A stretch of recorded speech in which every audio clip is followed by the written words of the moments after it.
हरे कृष्णा। आप सभी का दिन शुभ और मंगलमय हो। इससे पहले की कथा सुनने के लिए आप सभी का बहुत बहुत धन्यवाद।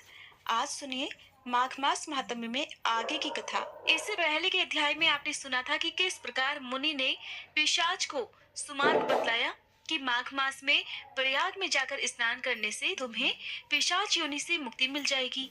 पिशाच ने मुनि के कहे अनुसार प्रयाग में स्नान किया, जिससे उसे प्रेत योनि से मुक्ति मिल गई। तब मुनि कहते हैं कि अब मैं तुमसे गंगा यमुना के संगम का वर्णन करता हूँ, जिसके जल की एक बूंद के स्पर्श से केरल देश का ब्राह्मण भी मुक्त हो गया था। तब ऋषि के ऐसे वचन सुनकर वह प्रेत अपने मन में महान शांति का अनुभव करने लगा, मानो उसके सभी दुख दूर हो गए हों। पिशाच मुनि से कहने लगा, हे मुनिवर, केरल देश का ब्राह्मण किस प्रकार मुक्त हुआ, ये कथा कृपा करके आप विस्तार पूर्वक कहिए। देवद्युति कहने लगा, केरल देश में वासु नाम वाला एक वेद पारंगत ब्राह्मण था। उसके बंधुओं ने उसकी भूमि छीन ली थी, जिससे वह निर्धन और दुखी होकर अपनी जन्मभूमि त्याग कर देश विदेश में घूमता किसी व्याधि से ग्रस्त होकर मृत्यु को प्राप्त हो गया। उसका कोई भी बंधु बांधव नहीं था, जिस कारण उसकी अंतिम क्रिया भी विधिवत संपन्न नहीं हुई और न ही उसकी दाह क्रिया हुई। इस प्रकार क्रिया के लोप होने से निर्जन वन में प्रेत बनकर वह चिरकाल तक भटकता रहा। शीत, ताप, भूख प्यास के दुख से हाहाकार करता हुआ वह नंगे शरीर रोता फिरता था, परंतु उसे कहीं भी सद्गति दिखाई नहीं देती थी। सर्वथा दान न देने से वह अपने कर्म फल को भोगता था। जो लोग अग्नि में आहुति नहीं देते, भगवान का पूजन नहीं करते, वे आत्म विद्या का अभ्यास नहीं करते। अच्छे तीर्थों से विमुख रहते हैं जो लोग दुखी लोगों को स्वर्ण, वस्त्र, तांबूल, रत्न, फल तथा जल नहीं देते और छल कपट से जीविका प्राप्त करने वाले, दूसरों और स्त्रियों का धन हरण करने वाले, पाखंडी, कुटिल, चोर, बाल वृद्ध तथा आतुर और स्त्रियों पर निर्दयता करने वाले, आग लगाने वाले, विष देने वाले, झूठी गवाही देने वाले, कुमार्ग पर चलने वाले, माता पिता, भाई बहन, संतान और अपनी स्त्री का त्याग करने वाले, जो सब तीर्थों में दान लेते हैं, पालन करने वाले, स्वामी को त्यागने वाले, गौर तथा भूमि के चोर, वेदों की निंदा करने वाले, वृथा द्रोह करने वाले, प्राणियों पर हिंसा करने वाले, देवता गुरु की निंदा करने वाले, ये सभी बारंबार प्रेत, पिशाच, राक्षस और अन्य बुरी योनियों में जन्म लेते हैं। इसलिए बुरे कर्मों से बचकर धार्मिक कार्य तथा यज्ञ और तप आदि कार्य करने चाहिए, क्योंकि कर्म फल अवश्य ही प्राप्त होता है। इस प्रकार प्रेत की गति देखकर पाप कर्म कदापि नहीं करने चाहिए। ब्राह्मण कहने लगा कि इस प्रकार उस केरल ब्राह्मण ने उस पर्वत पर अधिक समय बिताकर एक मार्ग में एक पथिक को देखा, जो 2 गगरियों में त्रिवेणी का जल लिए हुए था। आनंद पूर्वक वह भगवान के चरित्र का गान कर रहा था। प्रेत ने उसका मार्ग रोक लिया और कहने लगा, तुम डरो मत, इस गगरी का जल मुझे पिलाओ, नहीं तो मैं तुम्हारे प्राण ले लूंगा। देवद्युति कहने लगा, दुखी, निर्बल, नंगे, मुरझाए हुए तुम कौन हो? पैरों से पृथ्वी को स्पर्श ना करके चलते हो। लोमश जी कहने लगे कि प्रेत यह वचन सुनकर कहने लगा कि मेरे ऐसे होने का कारण भी सुन लो। मैंने अपने पूरे जीवन में कभी ब्राह्मणों को दान नहीं दिया। अत्यंत लोभी, क्रियाहीन, दूसरे के अन्न से पलने वाला था। मैंने कभी किसी को भिक्षा नहीं दी, ना मैं दूसरे के दुख से दुखी हुआ। मैंने प्यासे प्राणियों को भी कभी जल नहीं पिलाया। मैंने कभी छाता, जूते आदि का दान भी नहीं किया, ना किसी को जल का पात्र, पान या औषधि दी। ना मैंने अपने घर में कभी किसी अतिथि को ठहराकर उसका सत्कार किया। अंधे, वृद्ध, अनाथ और दीनों को मैंने कभी अन्न से संतुष्ट नहीं किया, ना ही किसी रोगी को मुक्त किया, ना कभी ब्राह्मण को दान दिया, ना कभी अग्नि में हवन किया। वैशाख आदि मास में कभी किसी को ठंडा जल भी नहीं पिलाया, ना ही मैंने बड़ या पीपल का कोई वृक्ष लगाया, ना किसी प्राणी को बंधन से छुड़ाया, कभी कोई व्रत करके शरीर को नहीं सुखाया। इस कारण मेरा पूर्व जन्म सब बुरे कार्यों में ही व्यतीत हो गया। मेरे पूर्व जन्म के कर्मों से ही मेरी यह गति हुई है। इस वन में व्याघ्र, भेड़िए से बचा हुआ मांस और जंतुओं के खाने से गिरे हुए फल, वृक्षों पर लगे हुए सुंदर फल और झरने का सुंदर जल सभी मिलते हैं, परंतु देव इच्छा से मैं कुछ भी नहीं खा सकता। सर्प की तरह केवल पवन भक्षण करके अपना जीवन बिता रहा हूँ। बल, बुद्धि, मंत्र, पुरुषार्थ से लाभ, हानि, सुख, दुख, विवाह, मृत्यु, जीवन, भोग, रोग तथा वियोग में केवल भाग्य ही कारण होता है। कुरूप, मूर्ख, कुकर्मी, निंदित और पराक्रम से हीन मनुष्य भी भाग्य से ही राज्य भोगते हैं। काने, लूले, लंगड़े, नीतिहीन, निर्गुण, नपुंसक भाग्य से राज्य प्राप्त करते हैं। पर्वत पर भी बलवान राक्षस पिशाच रहते हैं, जिनमें से कभी कभी कोई कोई कहीं कहीं वन में फिरते हुए अपने कर्म के अनुसार अन्न जल प्राप्त कर लेते हैं, परंतु आपको उनका भय नहीं होना चाहिए, क्योंकि धर्मात्मा पुरुषों की उनकी पवित्रता ही रक्षा करती है। और ये पिशाच तो आप जैसे भक्त की तरफ आंख उठाकर भी नहीं देख सकते। जो नारायण भगवान की भक्ति से पवित्र रहता हो, उसको भूत, प्रेत, पिशाच, पूतना कोई बाधा ही नहीं दे सकते। भूत, बेताल, पिशाच, गंधर्व काकिन, शाकिनी ग्रह, रेवती, यज्ञ मात्र ग्रह, भयंकर ग्रह, कृत्या, सर्प, कुष्मांड और दूसरे दुष्ट जंतु पवित्र वैष्णव की तरफ देख भी नहीं सकते। जिसकी जिह्वा पर गोविंद का नाम, हृदय में वेद तथा श्रुति विद्यमान है और जो पवित्र दानी है, उनको कभी भय हो ही नहीं सकता। हे ब्राह्मण, इस प्रकार कर्मों का फल भोगता हुआ मैं यहाँ पर रहता हूँ। ऐसा सोचकर मैं शोक नहीं करता। एक वृतांत तुमसे बताता हूँ, ध्यान से सुनिए। एक बार ज्वालिनी नदी के किनारे पर मैं गया हुआ था। वहां पर घूमते हुए मैंने एक सारस के वचनों को सुना था। वह पथिक कहने लगा कि हे प्रेत, तुमने सारस के वचन किस प्रकार और क्या सुने थे, सो कृपा करके कहिए। तब वह प्रेत कहने लगा कि इस वन में कोहरा नाम की नदी पर्वत से निकली है। मैं घूमता घूमता उस नदी के किनारे जा पहुंचा और थकावट दूर करने के लिए कुछ क्षण वहां पर ठहर गया। उसी समय लाल मुख और तीखे दांतों वाला एक बड़ा बंदर वृक्ष से उतरकर जल्दी से वहां पर आया, जहां पर उस समय एक सारस सोया हुआ था। उस चंचल बंदर ने कई पक्षियों को देखकर उस सोए हुए सारस को दृढ़ता से, बड़ी मजबूती से पैरों से पकड़ लिया। कहीं ये चंचल बंदर हमें ना पकड़ ले, ये सोचकर बाकी पक्षी तो वहां से उड़ गए, लेकिन क्योंकि बंदर ने उस सारस को पैरों से पकड़ा हुआ था, जिस कारण सारस वहां से उड़ नहीं पाया। सोए हुए सारस की जब नींद खुली, तब वह अपने सामने एक बंदर को देखकर भयभीत हो गया। कहीं ये बंदर मुझे नुकसान न पहुंचा दे, इस डर से वह सारस हाथ जोड़कर बड़े ही मधुर स्वर से उससे कहने लगा कि हे बंदर, तुम बिना अपराध मुझे क्यों दुख दे रहे हो? इस संसार में राजा भी केवल अपराधियों को ही दंड देता है, और मैंने तो कोई अपराध नहीं किया। और तुम्हारे जैसे श्रेष्ठ प्राणी तो किसी को पीड़ा भी नहीं देते। हम अहिंसक और दूसरों के कर्मों को नहीं देखते। जल की काई खाने वाले, आकाश में उड़ने वाले, वन में रहने वाले, अपनी स्त्री से प्रेम करने वाले, दूसरों की स्त्री को त्यागने वाले, दूसरों की बुराई से दूर रहने वाले, चोरी न करने वाले, बुरों की संगति से एकदम दूर, किसी को कष्ट न देने वाले हैं। सो इस प्रकार मुझे निरपराधी को ही बंदर छोड़ दो। सारस बंदर से कहने लगा कि मैं तुम्हारे पहले जन्म के वृतांत को जानता हूँ। अगर तुम जानना चाहो तो मैं इस बारे में तुम्हें बता सकता हूँ। सारस के ऐसे वचन सुनकर वह बंदर उसको छोड़कर उससे थोड़ी ही दूर पर बैठ गया और कहने लगा कि तुम मेरे पूर्व जन्म के वृतांत को कैसे जानते हो? तुम अज्ञानी पक्षी हो और मैं वन में घूमने वाला हूँ। तब सारस कहने लगा कि मैं अपनी जाति की स्मृति के बल से तुम्हारे पूर्व जन्म का सब वृतांत जानता हूँ। तुम पूर्व जन्म में विंध्य पर्वत के राजा हुआ करते थे और मैं तुम्हारे कुल का पूज्य पुरोहित था। तुम राजा होकर अपनी प्रजा को पीड़ा दिया करते थे। विवेकहीन तुमने बहुत सा धन इकट्ठा किया था। सो वानर, प्रजा की पीड़न रूपी अग्नि की ज्वाला से तुम पहले ही तप चुके हो। पहले तुम कुंभी पाक नरक में गिराए गए। तुम्हारे शरीर को नरक में 3000 वर्ष बीत गए। फिर नरक से निकलकर बचे हुए पापों के कारण इस बंदर की योनि में आए और अब मुझे मारना चाहते हो।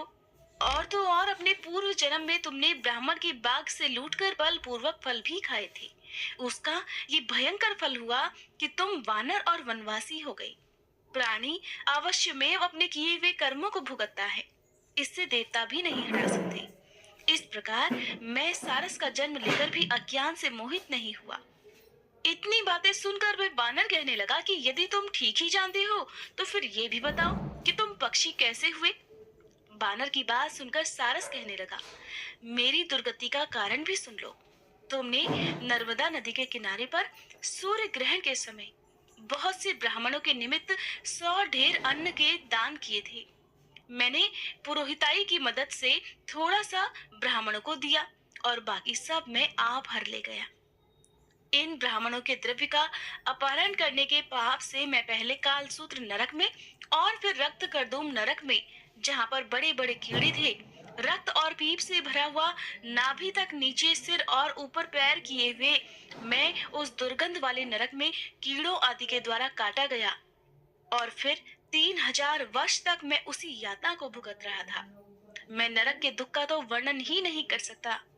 फिर नरक की यातना से मुक्त होकर ये सारस का जन्म मैंने पाया, क्योंकि अपने पूर्व जन्म में अपनी बहन के घर से मैंने कांसे का बर्तन चुराया था। इसको मैंने एक जुआरी को दे दिया। इसी से मैं सारस योनि में आ गया। यह मेरी स्त्री पिछले जन्म में ब्राह्मणी थी। इसने भी कांसे की चोरी की थी। इसी से यह मेरी स्त्री और सारसी बन गई। क्योंकि जब वानर ने उस सोते हुए सारस को पकड़ा था तब बाकी पक्षी तो वहां से उड़ गए थे। केवल सारसी वहां पर रह गई थी, क्योंकि उसके पति को वानर ने पैरों से पकड़ लिया था। सारस उस वानर से कहने लगा कि तुमने कर्मफल की बात तो सुन ली, अब भविष्य की बातें भी सुनो कि भविष्य में क्या होगा। अब मैं, तुम और मेरी यह स्त्री भी हंस बनेंगे और कामरूप देश में सुख से निवास करेंगे। फिर इसके पश्चात गौर योनि में और फिर जाकर दुर्लभ मनुष्य योनि को प्राप्त होंगे। इसमें मनुष्य पाप और पुण्य दोनों ही कर सकता है। इस प्रकार भगवान शिव की माया से यह सारा जगत मोह को प्राप्त होता है। इस प्रकार न केवल हम बल्कि संसार के सभी जीव प्रवृत्ति मार्ग में फंसकर ही अच्छे और बुरे कर्म किया करते हैं और उन्हीं का फल भोगते हैं। इसलिए सभी प्राणियों को धर्म का सेवन करना चाहिए, धर्म का पालन करना चाहिए। देवता, असुर, मनुष्य, व्याघ्र, कीड़े मकोड़े सभी से कंटक रूपी मार्ग नहीं छूट पाता। केवल वेदांत जानने वाले योगी ही इस मार्ग से बच सकते हैं। इसी कारण बड़े बड़े महात्मा भी कर्म फल को नहीं टाल सकते। उपाय से और बुद्धि से कोई भी इसे नहीं बदल सकता। तुम पहले राजा थे, फिर नरक में गए और अब बंदर की योनि को प्राप्त कर तुम इस वन में भटक रहे हो और फिर भी ऐसा ही जन्म पाओगे। ऐसा विचार कर आनंद पूर्वक और धैर्य रखकर विचरते हुए काल की प्रतीक्षा करो। तब वानर ने कहा कि पहले जन्म में मैं तुम्हारी पूजा करता था, अब तुम मुझे प्रणाम करते हो। तुम जाति के स्मरण से मेरे पूर्व जन्म के वृत्तांत को जानते हो। आनंद पूर्वक रहो, कल्याण हो। तुम्हारे वचनों को सुनकर मैं मोह रहित होकर वन में विचरूंगा। प्रेत कहने लगा कि हे पथिक, मैंने नदी के तट पर बंदर और सारस का ये संवाद सुना, तब जाकर मुझे बोध हुआ कि मोह और शोक का नाश हो गया है। तब वह प्रेत उस पथिक से गंगा जल मांगने लगा, जिसे उस पथिक ने एक मटके में रखकर अपने सिर पर धारण किया हुआ था। प्रेत कहने लगा कि हे पथिक, मैं इस समय तुम्हारे पास जो यह गंगा जल है उसे मांगता हूँ, क्योंकि मैंने इसका बहुत कुछ महात्म्य सुना है। मैंने इस पर्वत पर गंगा जल का बड़ा अद्भुत आश्चर्य देखा था, इसीलिए ये जल मैं तुमसे मांगता हूँ।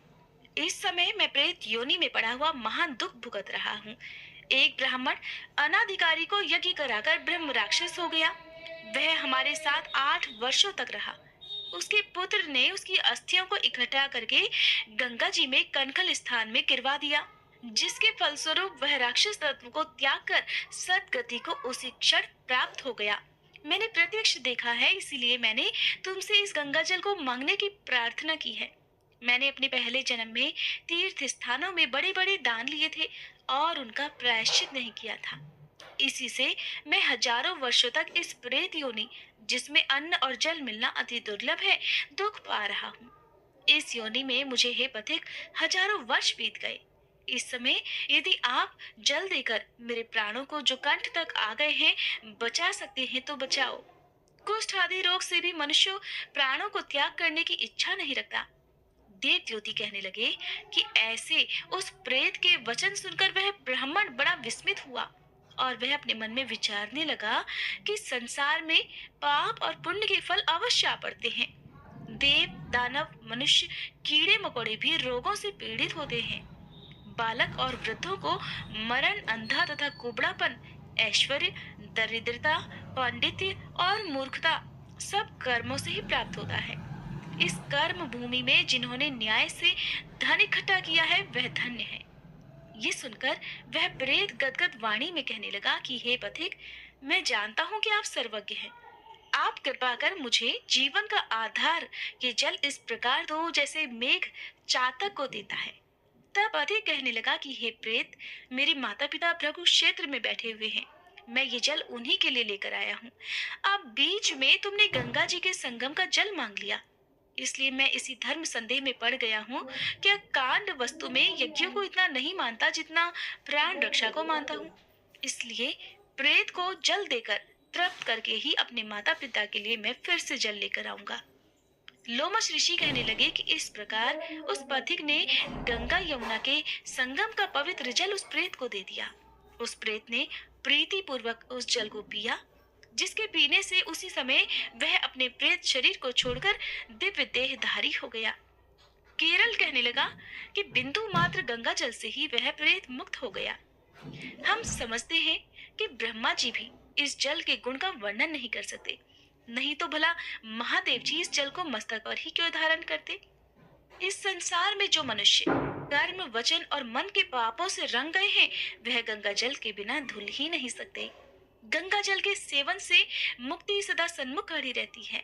जिस पवित्र जल को स्पर्श करने मात्र ही वह प्रेत प्रेतत्व को छोड़कर मुक्ति को प्राप्त हो जाते हैं।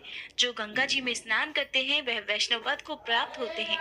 यदि संबंधी लोग गंगा जल से तर्पण करें तो नरक में रहने वाले पितर भी स्वर्गलोक को चले जाते हैं और स्वर्गलोक में रहते हुए ही ब्रह्मत्व को प्राप्त होते हैं। गंगा जल के समान और कोई मुक्ति का साधन नहीं। इस प्रकार वह प्रेत वहां से चला गया और 1 मास में जब माघ मास आया तब उसने सुने हुए प्रयाग महात्म्य के अनुसार गंगा यमुना के संगम पर स्नान करके प्रसाद शरीर को धारण कर भक्ति पूर्वक नारायण की स्तुति करता हुआ वह द्रविड़ देश का राजा गंधर्वों से सेवित उत्तम विमान पर बैठकर इंद्रपुरी को गया। सो हे द्विज, यह इतिहास पापों का जल्दी ही नाश करता है। इसमें धर्म का ज्ञान होता है। यह पुण्य, यश तथा कीर्ति को बढ़ाने वाला है, ज्ञान तथा मोक्ष को देने वाला है। तुम भी सद्गति पाने के लिए प्रयाग चलो। वहां पर हम ऐसा स्नान करें जो देवताओं को भी दुर्लभ होता है। वहां पर श्राप से पैदा हुआ पिशाचपन सब कुछ नाश को प्राप्त हो जाएगा। इस प्रकार लोमश ऋषि के मुख से अमृतमय मधुर कथा को सुनकर मानो अमृत पीकर सभी प्रसन्न हुए और पाप रूपी समुद्र से पार हो गए। उन्हीं के साथ सभी लोगों ने फिर दक्षिण दिशा की ओर प्रस्थान किया। वशिष्ठ जी कहने लगे कि हे राजा दिलीप, बहुत से जन समूह सहित अछोत सरोवर में स्नान करके सुखपूर्वक मोक्ष को प्राप्त हो गए। तब लोमश जी कहने लगे, संसार रूपी इस तीर्थ राजा को सभी श्रद्धा पूर्वक देखिए। यहाँ पर 33 करोड़ देवी देवता आकर आनंद पूर्वक रहते हैं। ये अक्षय वट हैं, जिनकी जड़ें पाताल तक गई हैं और मार्कंडेय ऋषि प्रलय के समय भगवान इसी अक्षय वट का आश्रय लेते हैं। यही भोलेनाथ की प्रिय भगवती भागीरथी है, जिसकी सिद्धलोक सेवा करते हैं। ये गंगा स्वर्ग के हेतु एक पताका के समान है। इसका जल पीकर मनुष्य मुक्त हो जाता है। हे मुनिवर, सभी प्राणी इस नदी को यमुना से मिली हुई पाते हैं और इसका संगम बड़े पुण्य से प्राप्त होता है। इस पवित्र संगम में स्नान करने से जन्म मृत्यु रूपी दावानल से कोई तपता नहीं, परंतु ज्ञान प्राप्त करके मुक्त हो जाता है। यहाँ पर स्नान करने मात्र से सभी प्राणी बिना ज्ञान के भी मुक्त हो जाते हैं। इसीलिए श्री ब्रह्मा जी ने यहाँ यज्ञ करने की इच्छा की थी। इसी संगम में भगवान श्री हरि ने स्त्री प्राप्ति की इच्छा से स्नान करके लक्ष्मी जी को प्राप्त किया था। यहाँ पर त्रिशूलधारी भोलेनाथ ने त्रिपुर दैत्य को मारा था और प्राचीन काल में उर्वशी स्वर्ग से गिरी थी तथा स्वर्ग पाने की इच्छा से यहाँ पर ही उसके स्नान करने से नहुष कुल के राजा ययाति ने वंशधर पुत्र प्राप्त किया था। यहीं पर देवराज इंद्र ने प्राचीन काल में धन की इच्छा से स्नान किया था और माया से कुबेर के सब धन को प्राप्त कर लिया था। प्राचीन काल में नारायण तथा नर ने हजारों वर्ष तक प्रयाग में निराहार रहकर उत्तम धर्म किया।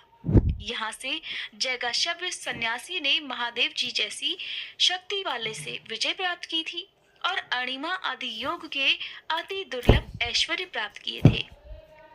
इसी क्षेत्र में तपस्या करके श्री भारद्वाज सप्त ऋषियों में सम्मिलित हुए। इस प्रकार जिन्होंने भी इस संगम में स्नान किया उन सभी को स्वर्ग की प्राप्ति हुई। इसलिए हमारे विचार से तुम त्रिवेणी में स्नान करो। इस स्नान से पहले किए हुए तुम्हारे सब पाप नष्ट हो जाएंगे और संपूर्ण वैभवों को तुम प्राप्त हो जाओगे। ऋषि के इस प्रकार के सत्य वचन सुनकर सभी त्रिवेणी में स्नान करने लग गए और उसी स्नान करने से सबकी पिशाचता भी नष्ट हो गई। श्राप से मुक्त होकर उन्होंने अपना शरीर धारण कर लिया। वेद निधि ने अपनी संतान को देखकर प्रसन्न होकर लोमश ऋषि को संतुष्ट किया और कहा, आपके अनुग्रह से ही श्राप से मेरे पुत्र विमुख हो गए हैं। अब हे ऋषिवर, आप इन बालकों के योग्य धर्म को कहिए। तब लोमश ऋषि कहने लगे कि इस युवा कुमार ने वेदों का अध्ययन समाप्त कर लिया है, इसलिए इन कन्याओं के प्रीति पूर्वक कर कमलों को ग्रहण करें। तब लोमश ऋषि तथा अपने पिताजी की आज्ञा से इस ब्रह्मचारी ने 5 कन्याओं से विवाह कर लिया और इस प्रकार इन कन्याओं के सभी मनोरथ पूर्ण हो गए। जिसके घर में लिखा हुआ यह माहात्म्य पूजा जाता है, वहाँ नारायण भगवान ही पूजे जाते हैं।